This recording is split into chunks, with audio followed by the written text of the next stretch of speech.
Bienvenidos una vez más a su programa Perspectivas. Les saluda Gaby Peroso. Se abre una nueva etapa para Venezuela. Hay críticas y también esperanzas de que un nuevo proceso pueda refundar y lograr algunos cambios para el país y específicamente para el pueblo venezolano. Recordemos que durante el fin de semana se alcanzó un acuerdo humanitario y también uno en materia energética para ayudarnos a entender todas las aristas, las políticas, las económicas, la implicación específica en materia petrolera. Hemos invitado a dos profesores de lujo. En primer lugar, tenemos a Francisco Monaldi, quien es profesor e investigador y también uno de los directores del Instituto para Latinoamérica del Baker Institute de la Universidad Rice, y también al profesor de la FIU, de la Florida International University, perteneciente al Departamento de Política y Relaciones Internacionales, Eduardo Gamarra. Muchísimas gracias a ambos por estar aquí. Gusto. Comienzo con usted, profesor Monaldi, con respecto al tema petrolero. Esto es uno de los puntos que más ha suscitado la atención del público y queremos entender de qué se trata esta licencia. Se dice que es una licencia limitada, no solamente en acciones, sino también en tiempo. Incluso usted la ha calificado como una licencia débil. ¿Hasta dónde puede llegar la empresa petrolera Chevron y si realmente se están dando esas concesiones y esas críticas realmente son fundadas? Sí, fíjate, lo que primero hay que entender es el contexto. En este momento, Chevron, a partir del año 2020, tenía una licencia totalmente restrictiva, que no le permitía prácticamente hacer nada en Venezuela, sino mantenerse como socio de las 4 empresas mixtas en que Chevron es socio con PDVSA, pero no podía invertir, no podía tomar cargamentos de petróleo, no podía hacer prácticamente nada. Entonces, en ese sentido, sí es un cambio muy importante. Lo que sí es un poco más restrictiva de lo que quizás se había planteado, en el sentido de que pareciera ser más restrictiva, por ejemplo, con la que tenía incluso Chevron en el año 2019. Pero hay varios aspectos todavía que hay que tener claros, pero los dos aspectos que yo te diría que son por ahora relativamente restrictivos son en particular el que no se pueden pagar regalías con el dinero que se genere en los Estados Unidos, no se pueden pagar regalías e impuestos al Estado venezolano o dividendos a PDVSA. Y el otro aspecto es que solo se puede exportar a los Estados Unidos, no se puede exportar, por ejemplo, a Europa o a otros lugares. Lo que te puedo decir es que si bien eso parece más restrictivo de lo que se estaba pensando, también es cierto que es parte de una negociación y que lo más probable es que varias de estas cosas se pueden seguir flexibilizando si hay avances en la mesa de negociación de México. Y uno de los aspectos que se vería probablemente flexibilizado es el tema del pago de regalías y dividendos y también a dónde se puede exportar. Ahora, profesor Monaldi, ¿cómo entender entonces qué gana Nicolás Maduro con esto? Hay quienes dicen que justamente es un guiño para volver a esa mesa de negociación y adicionalmente el tema de que el petróleo solo va a Estados Unidos, se restringe, por ejemplo, la relación entre funcionarios que tengan que ver con Irán y Rusia. ¿Realmente se está protegiendo de alguna manera a esta empresa norteamericana y también a los venezolanos y su dinero? Sí, mira, hay que entenderlo dentro de la negociación y dentro de que Estados Unidos le está poniendo como una especie de zanahorias a Maduro para negociar, pero no se las está dando todas de un solo bocado, digamos así, ¿no?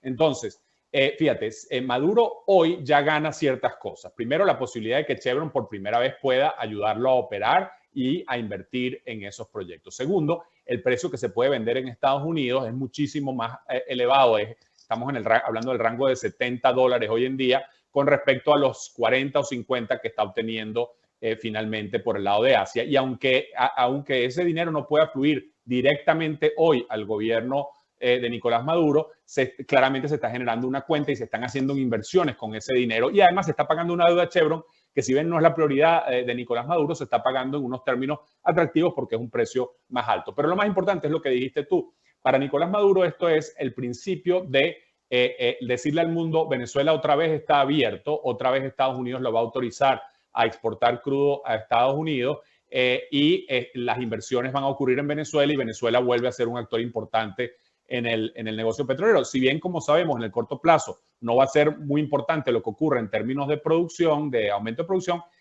ciertamente tiene un simbolismo muy importante, que es el que Maduro quiere aprovechar, por supuesto, con la expectativa de que vienen nuevas flexibilizaciones adicionales.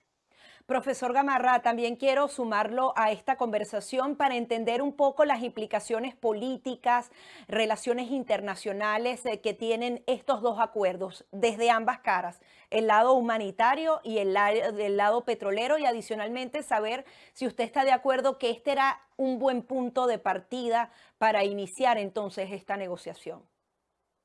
Sí, yo estoy más bien, digamos, un poco escéptico del acuerdo en general de lo que el profesor Monaldi describió. ¿Sí? Creo que es importante entender no solo lo que permite, pero lo que no permite, como él bien señaló. Pero también es importante entender, y acá vinieron muchas de las críticas, ¿no? Que cómo se va a llegar a un acuerdo con un gobierno autoritario después de haber prometido tanto de parte de Estados Unidos. Creo que hay que entender que el régimen de sanciones impuesto a Venezuela es todavía extraordinariamente restrictivo, que todas las demás sanciones están en pie, incluyendo las que se aplican directamente a Nicolás Maduro. Entonces, eso creo que se ha perdido en esta discusión sobre estas concesiones que se hacen a una empresa norteamericana, que no solo que el manejo de los fondos que salen de esa venta, pues no van directamente al gobierno, son manejadas de una forma muy especial, muy restrictiva, como dijo el profesor Monaldi, pero sí creo que es importante ponerlos en el contexto del resto de las sanciones que todavía son parte de lo que Estados Unidos como estrategia intenta lograr con Venezuela. Es decir, sanciones para lograr que Venezuela negocie y para lograr una apertura democrática. Y ahí entonces creo que el detalle de lo que va a suceder o lo que pudiese suceder en México es importante entenderlo.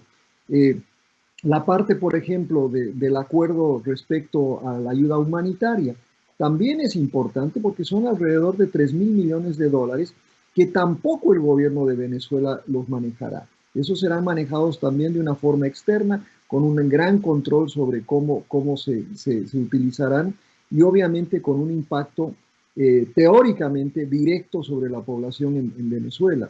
Entonces, yo sí creo que hay una cantidad de dimensiones políticas que han sido utilizadas de manera muy negativa para describir lo que sucedió con el acuerdo de Chevron. Pero el resto de lo que está sucediendo aún sigue un patrón extraordinariamente restrictivo y que va a depender sobre todo de las concesiones que pueda conceder, sobre todo el gobierno de Venezuela, y lo que se pueda lograr en el marco de las negociaciones. Eso no implica que esa oposición que está negociando pues tenga, hay un margen muy grande de dudas sobre si es una oposición, si no es oposición, si qué es el rol que van a jugar en un futuro inmediato. Profesor Gamarra, también hay un tiempo limitado, que serían esas elecciones de 2024, porque es como una de las metas inmediatas de la plataforma unitaria. ¿Qué trampas pueden encontrarse en el camino? Usted que ha conocido otros procesos de negociación, porque existe esa preocupación. Incluso veíamos esas declaraciones tan contundentes que daba el propio Nicolás Maduro. Decía, ¿quieren elecciones libres? Pues van a tener elecciones libres de sanciones. Ellos están buscando el levantamiento de sanciones, que se descongelen esos recursos que van a ser manejados a través de Naciones Unidas, pero también alcanzan ese objetivo. Hay una serie de cosas que están ganando ellos porque además también tienen la posición más fuerte frente a la oposición. Como decía el profesor Monaldi, yo creo que el gobierno de Venezuela ya ha logrado una enorme concesión y también ya más que nada en la parte, digamos, en términos de cómo se legitima internacionalmente.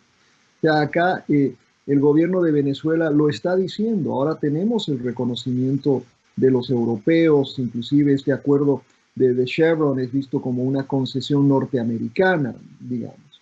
Y en ese sentido hay una serie de trampas, entonces, sobre todo para cómo vamos a llegar a un proceso el 2024 que garantice que las elecciones sean abiertas, y que sea posible una victoria de la oposición, ¿no? Y ahí yo creo que el papel que juega la oposición o qué oposición es la que realmente debemos empezar a estudiar con algo de fineza. Por ejemplo, ya hay múltiples candidatos.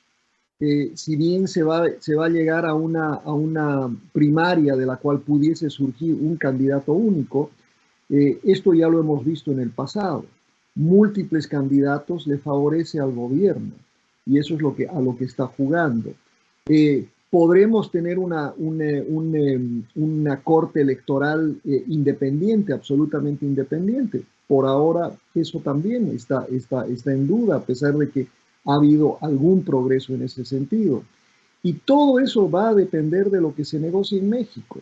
Muchos de la oposición que no están en México señalan, por ejemplo, que la estrategia de Maduro siempre ha sido negociar como una especie de patear la pelota hacia adelante para ganar tiempo, porque el tiempo es muy finito. El 2024 está en 2 años y extender las negociaciones un año o más lleva pues a cuestionar básicamente si es que hay una voluntad de tener un proceso verdaderamente abierto.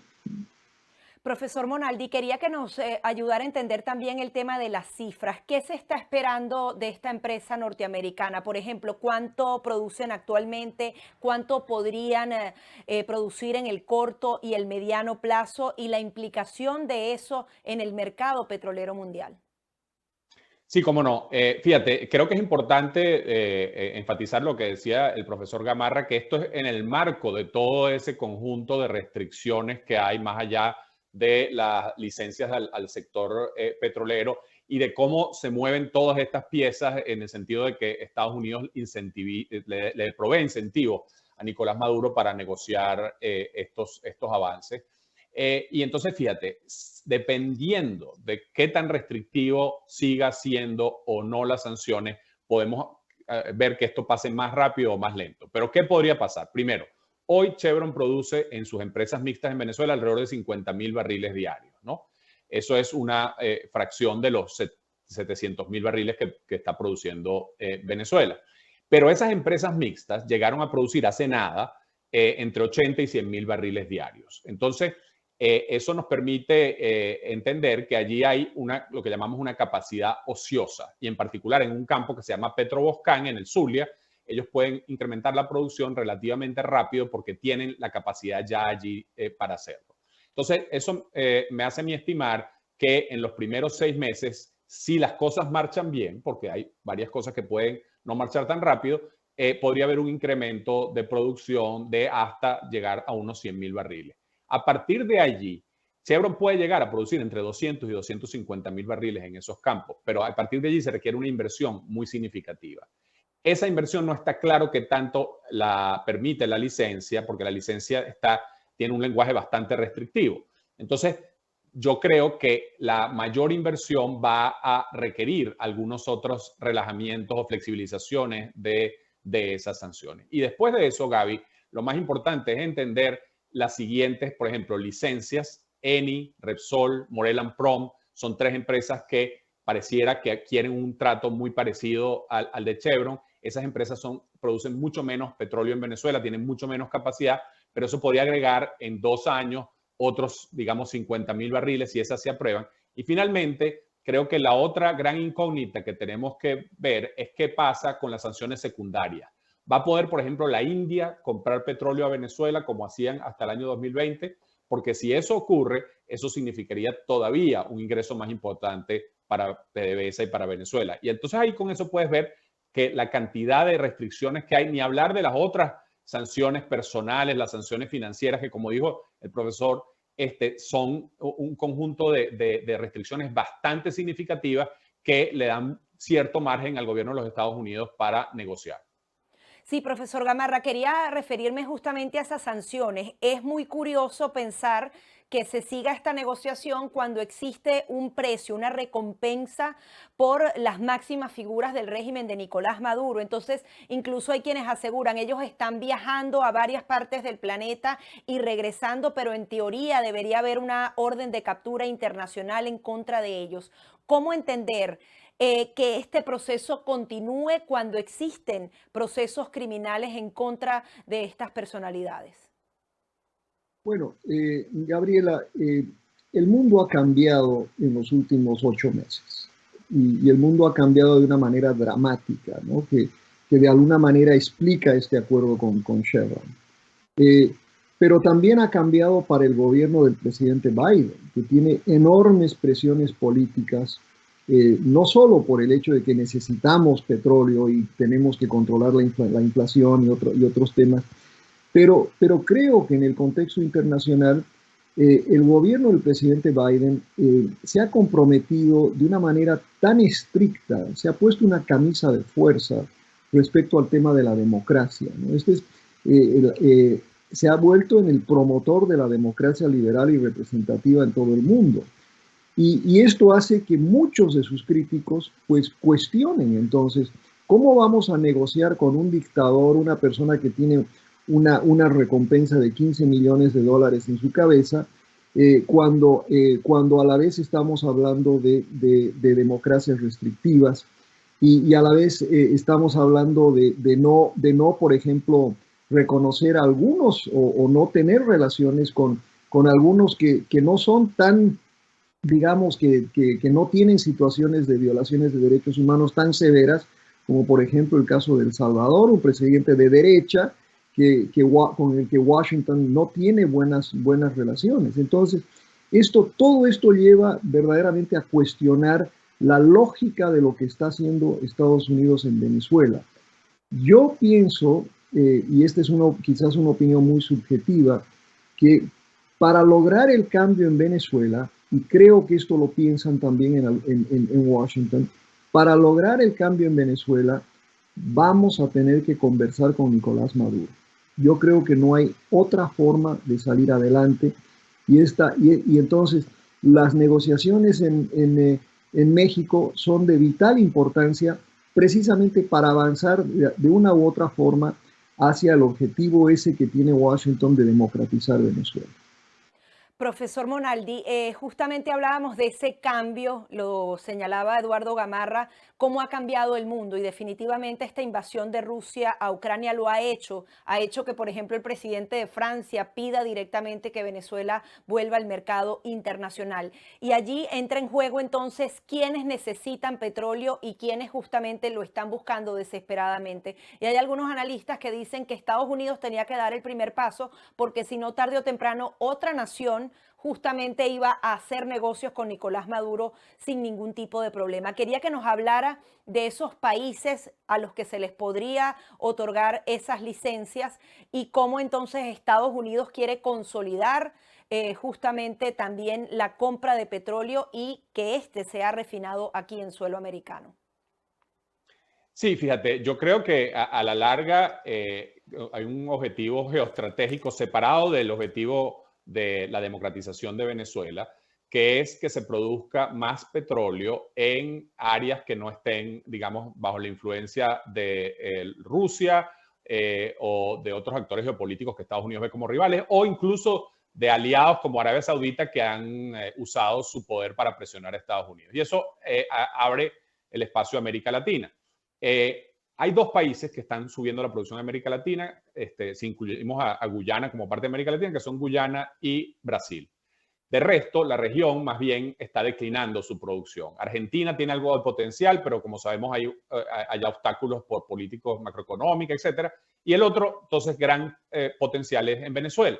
Entonces, sin entrar en el tema de democratización, es un objetivo que yo creo que es importante para Estados Unidos. ¿Cuáles son los actores que pueden subir la producción en Venezuela? Bueno, básicamente Chevron y CNPC de China son los principales, porque el tercero, que es la empresa estatal rusa, está, digamos, en este momento fuera de juego por las razones que te imaginarás, de que tienen otros problemas, no tienen dinero para invertir en Venezuela, tienen sanciones ellos mismos, etc. Entonces, el otro actor, más allá de estas empresas europeas que ya mencioné, que van a tener un rol, pero un rol relativamente limitado, el otro actor importante es lo que haga China. China hasta ahora ha sido muy cautelosa. Desde que murió Hugo Chávez para acá, los chinos no le han prestado más dinero a Nicolás Maduro, más bien la deuda se ha incrementado porque no se han pagado intereses desde las sanciones, y CNPC, la empresa estatal china, no ha comprado petróleo directamente. O sea, el petróleo venezolano hoy va a la China por el mercado negro y a refinadores independientes. Entonces, esa es una de las preguntas importantes. ¿CNPC va a seguir respetando las sanciones secundarias o, alternativamente, Estados Unidos puede ser que le dé autorización a CNPC para comprar directamente? Esa es una. Está lo que ya hablé de la India, de la empresa en la India, que es otra decisión muy importante. Ahora, para cerrar el punto, lo que sí creo que es importante entender es que no es tan relevante a dónde vayan los barriles, sino cuántos barriles adicionales produce Venezuela para suplir al mercado mundial. Porque si bien ahorita viene un problema serio de que Europa va a tener que conseguir barriles en muchos lugares, el tema es cuántos barriles hay en todo el mercado, y Venezuela no va a suplir muchos barriles nuevos en el corto plazo. Porque lo que estábamos hablando, imagínate que sea el mejor escenario que yo veo, 250,000 barriles adicionales en 2 años. Bueno, estamos hablando de el 0,3% de la producción mundial, menos del 0,3% de la producción mundial. O sea, no es una cantidad relevante. Ahora, sí ayuda a los mercados a pensar, bueno, al menos un país que más bien estábamos viendo como fuera del mercado, como declinando, ahora ofrece una perspectiva de mejora, pero no es la solución para la crisis energética que está enfrentando Europa, por ejemplo.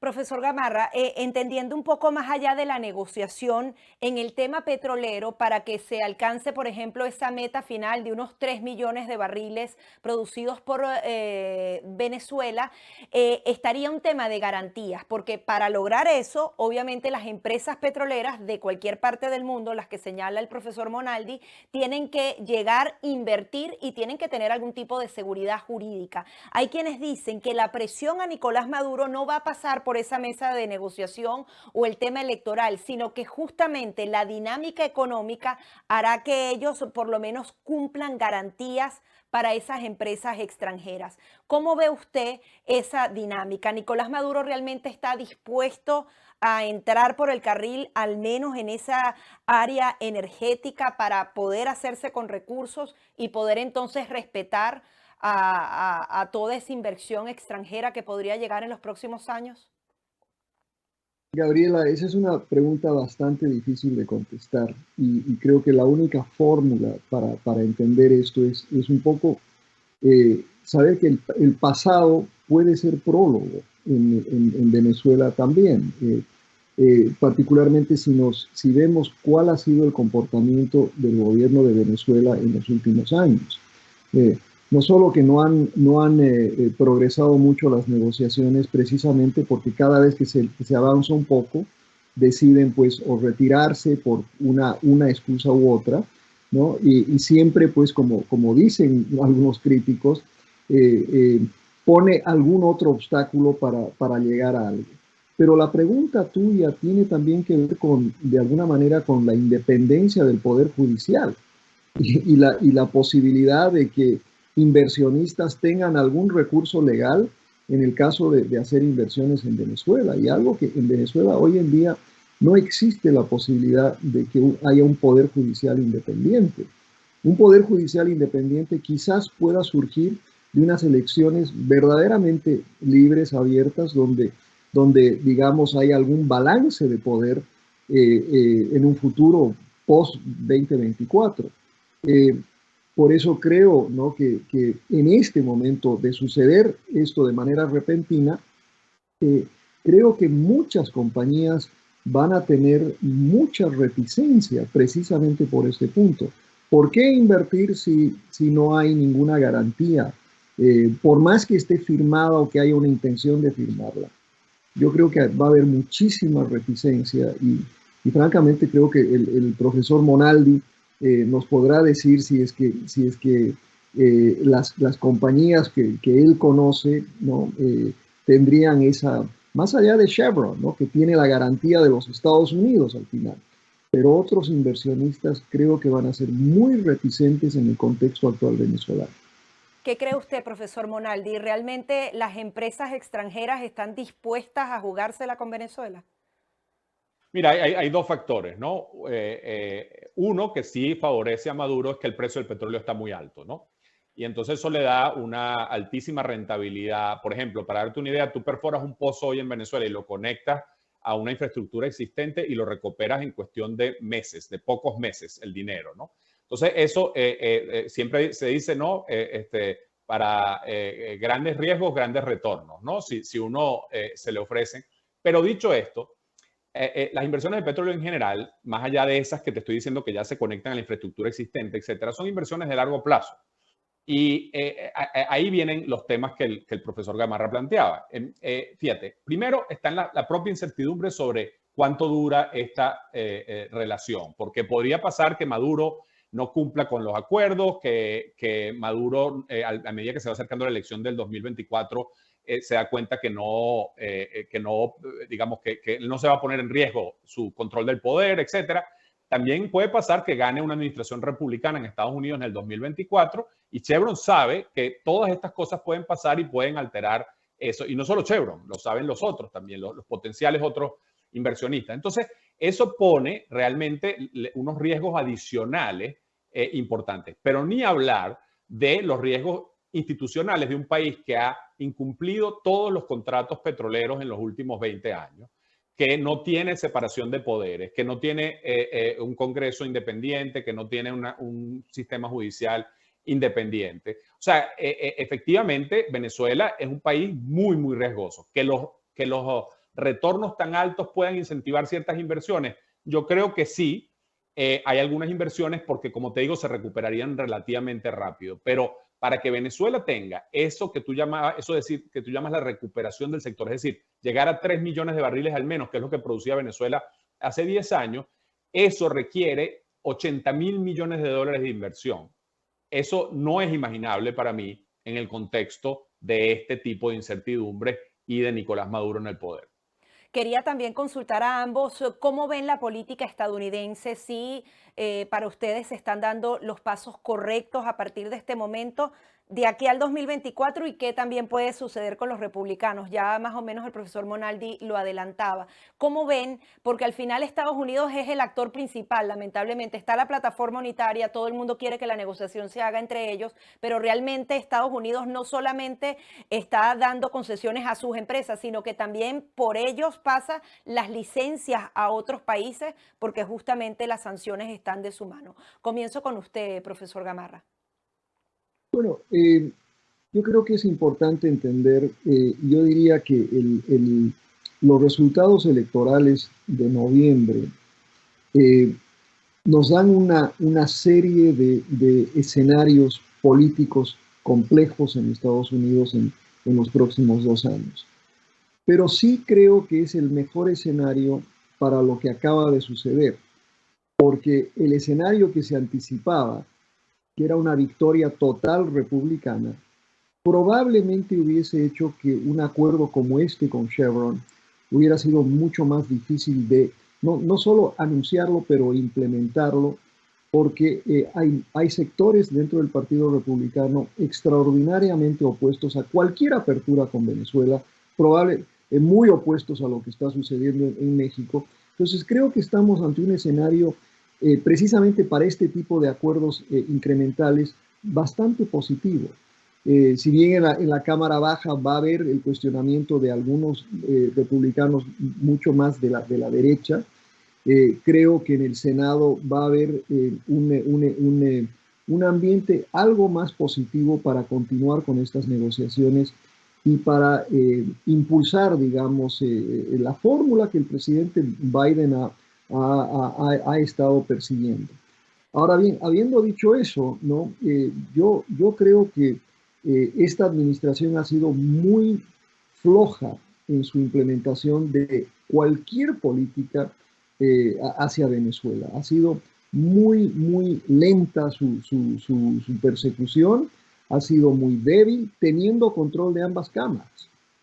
Quizás si hubieran adelantado esto de una manera mucho más acelerada desde el principio, la situación hubiera sido algo diferente. Habiéndote dicho eso, el contexto cambió tanto, ¿no?, que por otra parte les ha permitido llegar a este acuerdo, que no hubiera sido posible quizás anteriormente. Pero sí creo que la administración del presidente Biden, lo digo como digamos una crítica constructiva, no ha tenido una política clara, no ha tenido una política que uno pueda decir, esta es la política de Estados Unidos hacia Venezuela. Ahora tenemos alguna idea de lo que está haciendo respecto a Venezuela y creo que es el camino acertado en el contexto en el que vivimos. El acuerdo, lo que se tiene en el Congreso de los Estados Unidos es favorable para lo que la administración está intentando lograr. Pero también respecto a Venezuela, el gobierno de Nicolás Maduro también entiende lo que sucede acá y aprovecha espacios, ¿no?, particularmente espacios mediáticos, para lograr cierta ventaja. Entonces ahí yo creo que va a haber un juego muy interesante que favorece digamos, este enfoque tan gradual, lento, que para muchos es demasiado lento y que quizás lo que resulte sea demasiado tarde para una apertura verdaderamente significativa del año 2024. Profesor Gamarra, pero con respecto a una posible administración republicana a partir del 2024, si brevemente, ¿qué cree que pueda suceder? ¿Se revertirían todas estas acciones o tiene que haber una política norteamericana más allá de los partidos? Bueno, yo no voy a anticipar una victoria republicana el año 2024, No, pero decía sí, eventual, ¿no? Obviamente. sí, pero sí creo que es importante entender, por ejemplo, qué dicen algunos de los portavoces en cuanto a política latinoamericana. Un senador Rubio, un senador Menéndez, un senador Cruz, ¿no? Y ver sobre todo qué dice también un gobernador como DeSantis, que ahora se ha vuelto en el... y lo que dicen ellos no daría muy buenos augurios para este tipo de política gradualista. Eh, pero a la vez, ¿no?, creo bueno, todavía no han ganado los republicanos y más bien han tenido un revés muy serio a nivel nacional, más allá de la Florida. Entonces, veamos cómo evolucionan estos próximos 2 años. Profesor Monaldi, su opinión con respecto a la política de Estados Unidos hacia Venezuela. Fíjate, bueno, dos cambios que ya hablamos antes son muy grandes, son de la geopolítica mundial. Está el tema energético, la invasión de Ucrania, que generó unos actores dentro de Estados Unidos que quisieron replantearse el tema de Venezuela. Están los cambios en América Latina, el nuevo, digamos, gobiernos como Petro, Lula de nuevo en Brasil, que hacen muy difícil para Estados Unidos seguir con las políticas que tenían antes con el Grupo de Lima y con otros aliados como la Colombia de Duque, por ejemplo. Entonces, estamos en un escenario internacional diferente. Domésticamente, me parece muy, muy importante el punto que dijo el profesor Gamarra. Yo le agregaría un hecho que le da más libertad a la administración Biden, que es la combinación de que a los republicanos no les fue bien a nivel nacional, pero le fue magníficamente bien en la Florida. Y entonces eso hace que en este momento Florida parece casi imposible de ganar para los demócratas en las próximas elecciones presidenciales de 2024 y paradójicamente eso le quita poder a la comunidad latina en Miami en el sentido de que ya no pasa por la Florida la victoria demócrata, al menos eso creo yo. Por supuesto que los demócratas de Florida pueden pensar diferente, ¿no? Pero creo que eso le da cierta espacio de maniobra, que ya pasaron esas elecciones y que Biden con los otros temas que comenté, internacionales, la presión de Europa, etcétera, puede hacer una política un poco diferente, que como dijo el profesor, había tardado muchísimo en cambiar la política, yo creo que en buena parte por el miedo de las implicaciones domésticas dentro de la política de los Estados Unidos. Ahora, una victoria digamos, de Ron DeSantis o de Donald Trump en las próximas elecciones, ciertamente ofrece un panorama bastante diferente, ¿no? Habría que ver si los cambios en la geopolítica internacional tienen algún impacto en la manera que esos dirigentes políticos enfocan el tema de Venezuela, pero desde el punto de vista, sabemos que de política doméstica, sabemos de lo que, digamos, ellos han dicho para, digamos, la gente que los apoya en la Florida, claramente van a tener una posición muy de halcones y mucho más agresiva de la que tendría una administración demócrata. Muchísimas gracias a ambos por ayudarnos a entender entonces esta nueva etapa para Venezuela, que para bien o para mal va a marcar el destino de nuestro país. Gracias. Gracias. Gracias.